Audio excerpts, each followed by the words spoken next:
ASER is who we are because of the 13 coalitions members that come together, that have been together for over 22 years. That's an amazing feat to keep 13 different organizations together, all focused on corporate social responsibility. And that is what makes ASER the organization that we are. It's a real privilege for us to have this group meeting here today. For us to learn and to keep our focus, which we frankly have to keep working hard and looking to our colleagues to get that focus.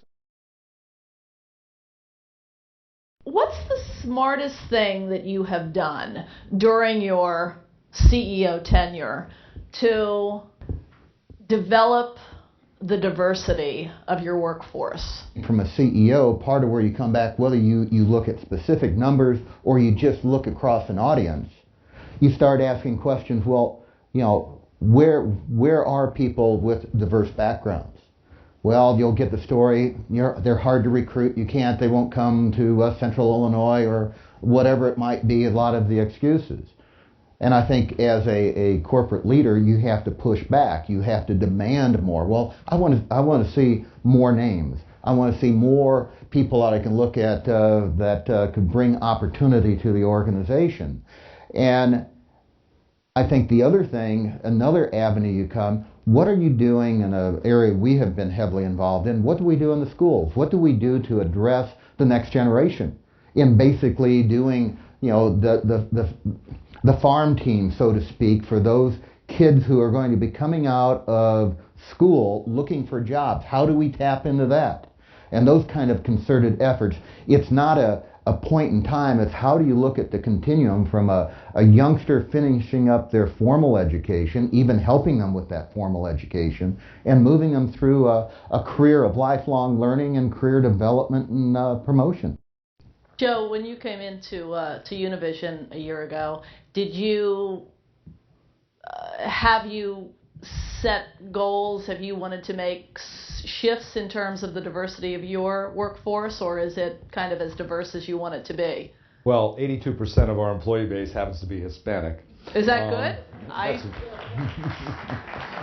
But then again, I have the unique advantage of being in the business of doing nothing but serving the U.S. Hispanic community, so it makes sense for us. I think this was a lesson I learned many years ago when actually I was an employee of a division of Time Warner, and Time Warner acquired Turner Broadcasting, and Jeff Bewkes was running HBO at the time, and HBO had done such a marvelous job of really embracing diversity and demonstrating that if you wanted to be successful with the consumers, you needed to have your own people had to be of the community, and making sure that all the diverse interests were represented there. And I think you get, I guess George Patton said it, if everybody's thinking alike, then nobody's thinking. So really need to make sure that everyone's opinion is heard, and we need to make sure that the voice that we afford them is something that we're going to listen to. And I think what Ed had said, listening is very important.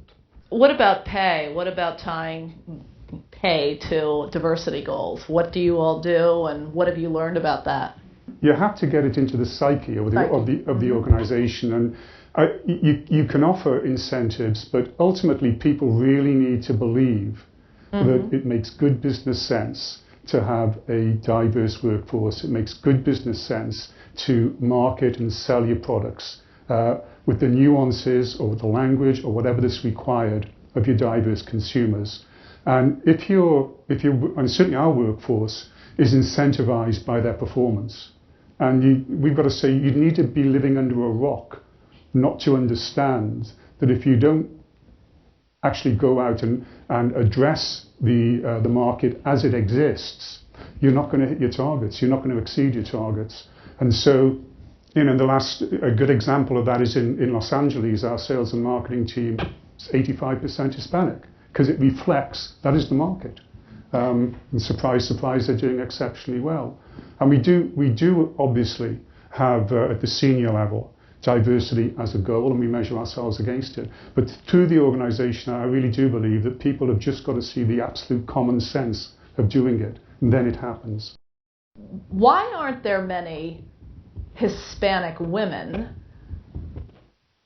who have moved up in corporate America. And is there something that needs to happen out there to be the trigger to get that flow going? Does it need to be measured better, or what? The fundamental issue is pipeline. Mm-hmm. Because at the end of the day, first thing you have to do is sort of knock down the doors, right?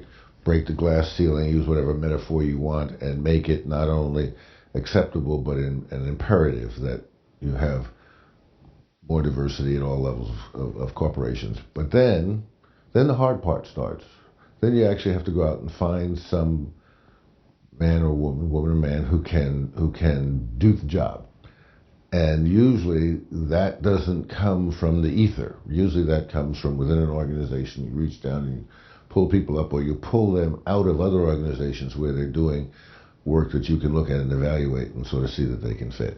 So I would say you have pipeline issues across the diversity landscape, but they show up, interestingly, at least my experience has been, in two areas in particular: Black males and Hispanic females. And I don't know enough about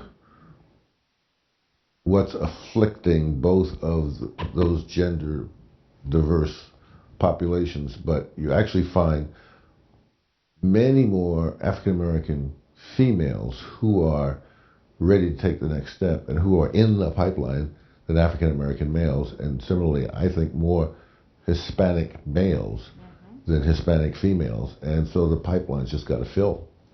Did you guys want to be a CEO someday? When Is that a goal of yours?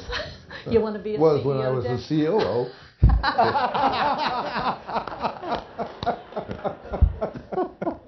Excellent. I think that there's probably a lot of truth in that. I don't believe that many people sort of go through their early years and say that's my goal. It's more likely I want to be a professional athlete or a rock star like Patty. But there does reach a point, I think, in your career where you've had some success, you've been able to make a contribution, and then there's a yearning. I want to make an even bigger imprint on the organization, and how do I best do that? And in the CEO role, you learn a couple things. Number one, you learn that changing culture is not for the faint of heart, and it takes years. And you also learn that if you thought that by becoming the CEO you were going to be able to make all the decisions, it's actually the opposite. I make far fewer decisions now. It's about setting strategy. It's about bringing in the right resources. It's about prioritizing of all the things that we could do, what really is going to help advance the business. But day-to-day decision making, and I think Ed spoke to this briefly earlier. Boy, if as a CEO you're in your office making a bunch of decisions, it means there's tens of thousands of people out there in the organization that start to sort of wait to what does the person in the corner think. And to me, it's a very unhealthy dynamic. So in my first year and a half in this role, I have been struck by how important it is for me to actually hold back from making the decisions, but create a context within which people can flourish. So I think more and focus more about the culture and about the strategy and less about the day-to-day execution of the business.